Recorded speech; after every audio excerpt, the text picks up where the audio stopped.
শ্বশুর কেন দিবে? শ্বশুরকে আমার দেওয়ার কথা, কারণ তার আস্ত মেয়েটা দিয়ে দিয়েছে সারা জীবনের জন্য। পড়ালেখা করাইছে সে, গড়ে তুলছে সে, গাছ লাগাইছে সে, আর গাছটা তুলে নিয়ে আসতেছে আমার সংসারে, সারা জীবন আমাকে সার্ভিস দিয়ে যাচ্ছে। নির্লজ্জের মতো কিভাবে ওই শ্বশুর বাড়ির দিকে তাকাইতে পারে কোনো যুবক? যৌতুক নেওয়া বা দেওয়া হারাম। বিশেষ করে নেওয়া তো সর্বাবস্থায় হারাম। দেওয়াটা কোনো মেয়ের বাবা যদি বাধ্য হন, এছাড়া তার মেয়ের বিয়ে না হয়, তাহলে সেক্ষেত্রে তার জন্য নিরুপায় হয়ে তাকে কোনো অসভ্য সমাজ বাধ্য করেছে, কোনো অসভ্য ব্যক্তি পরিবার বাধ্য করেছে, সেজন্য বেচারা বাধ্য হয়ে তার মেয়ের বিয়ের জন্য যদি দেয়, তাহলে তার দেওয়াটা কি হবে না? হারাম হবে না। যারা যৌতুক নেন, মুরব্বীরা ছেলে বিয়ে করে যৌতুক নেন, চাচিরা ছেলেকে বিয়ে করায়া ছেলের শ্বশুরবাড়ি থেকে বিভিন্নভাবে আদায় করেন। সারা বাংলাদেশে আছে, আপনাদের এই অঞ্চলেও আছে না নাই? রমজানে ইফতারি দিতে হবে, বিশাল বড় আপনার স্তূপ করে ইফতারি নিয়ে যেতে হবে। মেয়ের বাপের কি আছে কি না আছে এসব দেখা দেখি নেই, ঠিক না বেঠিক? ফলের সময় ফল কিনে দিতে হবে অনেক, হ্যাঁ, কোরবানের সময় গরুর কল্লা পাঠাইতে হবে, রান পাঠাইতে হবে, আর বিয়ের সময় তো বলতেই নাই, অনেক কিছু দিতে হবে। এসব কালচার আছে না নাই? বিয়েতে যারা যৌতুকের সাথে জড়িত তাদেরকে কিভাবে বুঝাবেন? ছোট্ট একটা লজিক বলি আমি, খুব ছোট্ট, একেবারে সহজ সরল। সেটা হলো, যেই ছেলে কোনো মেয়েকে বিয়ে করে তুলে আনে, এই ছেলে ওই মেয়ের বাপের বাড়ির থেকে যে টাকা পয়সা নিবে, জিনিসপত্র নিবে, সুবিধা নিবে, এগুলো নেওয়ার তো একটা রিজন থাকতে হবে, কারণ থাকতে হবে। কেন নিবে? কিসের বিনিময়ে নিবে? মেয়ের বাপ বেচারা কি অপরাধ করেছে যে তাকে টাকা পয়সা দিতে হবে আপনাকে?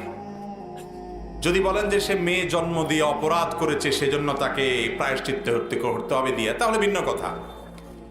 একটা কথা সহজে বোঝার চেষ্টা করেন। আপনি যে মেয়েকে বিয়ে করছেন, এই মেয়েটা জন্মের পর থেকে বিয়ের উপযুক্ত হওয়া পর্যন্ত একে ভরণ পোষণ দিয়ে, খাওয়া দাওয়া দিয়ে, চিকিৎসা সেবা দিয়ে, শিক্ষা দিয়ে, সমস্ত কিছু দিয়ে গড়ে তুলেছে কে? কার বাবা? ওই মেয়ের বাবা, ঠিক না? তার পিছনে পড়ালেখা করায়া তাকে মানুষ করাইছে। সেই পড়ালেখা শেখার পর, আপনার সংসারে আসার পর, তার ওই পড়ালেখাটা কাজে লাগবে কোথায়? কথা বলেন, আপনার সংসারে না? সে পড়ালেখা করে আপনার বাচ্চাদেরকে পড়াবে, আপনার ভাই বোনদেরকে পড়াবে, আপনার হিসাব নিকাশ রাখবে, আপনার এখানে সার্ভিস দিবে। অথচ পড়ালেখা করেছে কে? তার বাপ। সে খাওয়া দাওয়া করে বড় হয়েছে, ভরণ পোষণ করে বড় হয়েছে, কিন্তু সার্ভিস দিবে কোথায়? আপনার সংসারে। উচিত তো ছিল ছেলে পক্ষ মেয়ের বাপকে যে বলা, শ্বশুর বাবাজি, মেয়েটাকে এত বড় করে দিয়েছেন, লক্ষ লক্ষ টাকা এর পিছনে খরচ করছেন, এর উপকার সব আমি ভোগ করতেছি। খরচ করছেন আপনি, ইনভেস্ট করছেন আপনি, গাছ লাগাইছেন আপনি, ফল খাইতেছি আমি। উচিত তো হলো সব হিসাব করে দেওয়া, এ পর্যন্ত যত যা খরচ করছেন আনুমানিক একটা ফিগার দেন, এগুলো আস্তে আস্তে আমি দিয়ে শোধ করব। এটাই না যুক্তির কথা, ঠিক না বেঠিক? সেটা না করে উল্টা বরং ওই বেচারা মেয়ের বাপের কাছ থেকে বিভিন্ন ছলে বলে কৌশলে নির্লজ্জের মতো সেখান থেকে আপনি যৌতুক খাচ্ছেন। এটা ইসলামী শরিয়ার দৃষ্টিকোণ থেকে স্পষ্ট হারাম। কথা বুঝে আসছে ভাই? মুরব্বীরা যারা এগুলো খাচ্ছেন, আপনাদেরকে শয়তান একটা যুক্তি দেয়, আমি জানি। শয়তান কি বলে? শয়তান বলে যে আমরা তো আসলে চাই নাই, তারা খুশি হয়ে দিতেছে, ঠিক না ঠিক? এবং ওই যে আপনারা ওয়াজ শুনছেন না, কি যেন বলে যে টেলিভিশন তো আসলে আমার দরকার নেই, আপনার মেয়েরই তো টাইম পাসের জন্য দরকার। মোটরসাইকেল আমার ছেলে তো লাগে না, সে তো আসলে বাসে টাসে যাইতে পারে, কিন্তু আপনার মেয়েকে নিয়ে যেতে হলে একটা মোটরসাইকেলে না চড়াই নিলে এটা হয় না। আপনার মেয়ের জন্যই একটা মোটরসাইকেল দরকার। আর ফ্রিজ না থাকলে আপনার মেয়ে তরকারি জাল দিতে দিতে কষ্ট হবে, তার একটা ফ্রিজ না হলে মাছ গোশ এগুলো জাল দিতে দিতে কষ্ট হবে, তার জন্যই আসলে তার শান্তির জন্য একটা দরকার।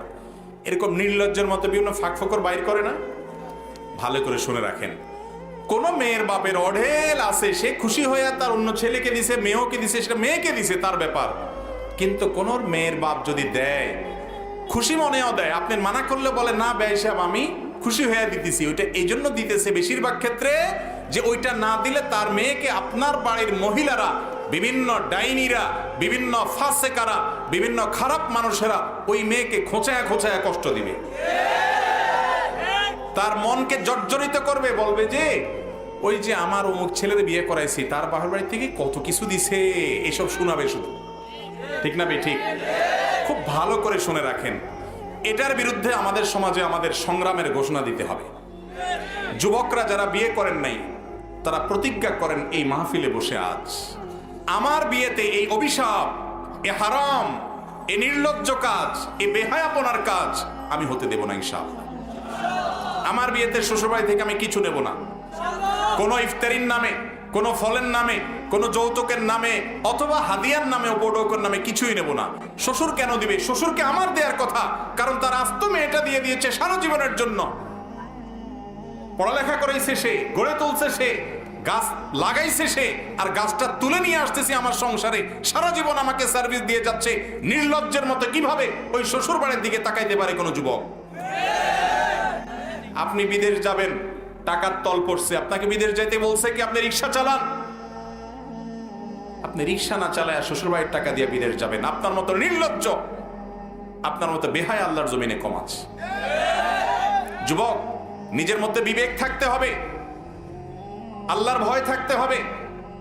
মা বাপ আপনার স্ত্রীর প্রতি অবিচার করলে মা বাবার সাথে বেয়াদবি করা যাবে না, শক্ত ভাষায় কথা বলা যাবে না, অভদ্রতা করা যাবে না, জোরে কথা বলা যাবে না, ঝগড়াঝাটি গালিগালাজ করা যাবে না, কিন্তু বিনয়ের সাথে হয় মা বাপকে বোঝাবেন, আর না হলে স্ত্রীকে সান্ত্বনা দিবেন যে তারা যা করছে তা অন্যায়, কিন্তু মা বাপ আমি কিছু বলতে পারছি না, তুমি সবর করো। তার সাথে থাকবেন, তাকে সঙ্গ দিবেন। আবার উল্টা মা বাবার সাথে গিয়া তারে খোঁচাবেন না যে আমার বড় ভাবির বাবার বাড়ি থেকে এটা দিছে, আশপাশের লোকেরা এটা দিছে।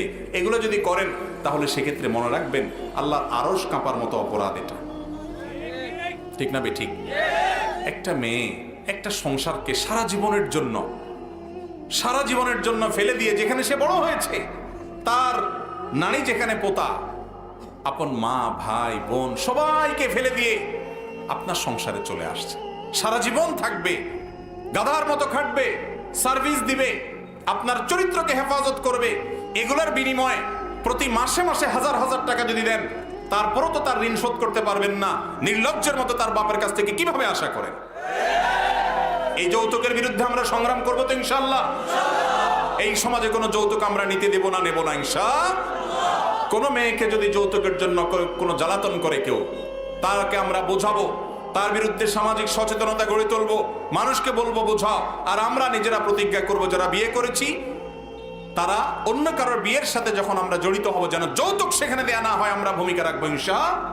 আর যারা বিয়ে করেন নাই তারা তো নিয়ত করবেন যে আমার বিয়ে হবে যৌতুক মুক্ত বিবাহ। চেষ্টা করা যাবে না ইনশাআল্লাহ?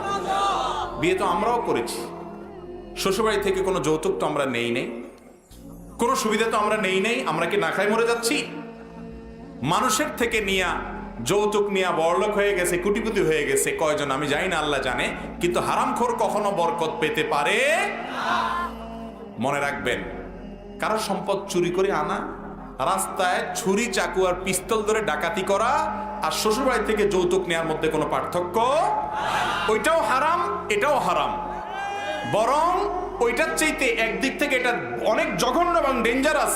কারণ এখানে আপনার শ্বশুর আপনাকে আস্ত মেয়েটা তুলে দিয়ে উপকার করেছে, উপকারের নামে আপনি থাপ্পড় দিয়ে তার কাছ থেকে আরো চাঁদা আদায় করছেন। পথে যে ডাকাতি করছে সেই বেচারা তো ডাইরেক্ট টাকাটা নিয়ে নিছে, আর এখানে যে উপকার করছে আপনি তার কাছ থেকে চাঁদাবাজি করেছেন, আপনি বড় ডাকাত। আল্লাহ আমাদেরকে বোঝার তৌফিক দান করুন। সবাই সচেতন হবো তো ইনশাআল্লাহ।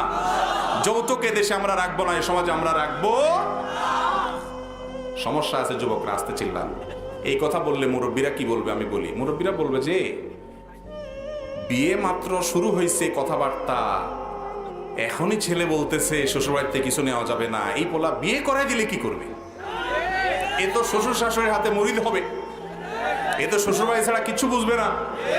মুরব্বীরা একটু ঝামেলা করবে, আপনার দায়িত্ব হবে তখন বোঝানো, প্রমাণ করা যে না, শ্বশুর শাশুড়ির জায়গায় শালা শালি কখনো আমার ভাই বোনের জায়গা পেতে পারে না, শ্বশুর শাশুড়ি কখনো আমার মা বাপের জায়গা পেতে পারে।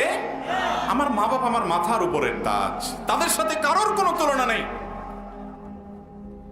আমি শুধুমাত্র এই জায়গায় অন্যায়ের বিরুদ্ধে বলছি, এর মানে এই না যে আমি আমার মা বাবার চাইতে তাদেরকে প্রাধান্য দেব, বেশি শ্রদ্ধা করব, বেশি মানবো। এটা হতে অনেক যুবকরা কিন্তু আছে যে এই ক্ষেত্রে মা বাবার কথার চাইতে শ্বশুরের কথা বেশি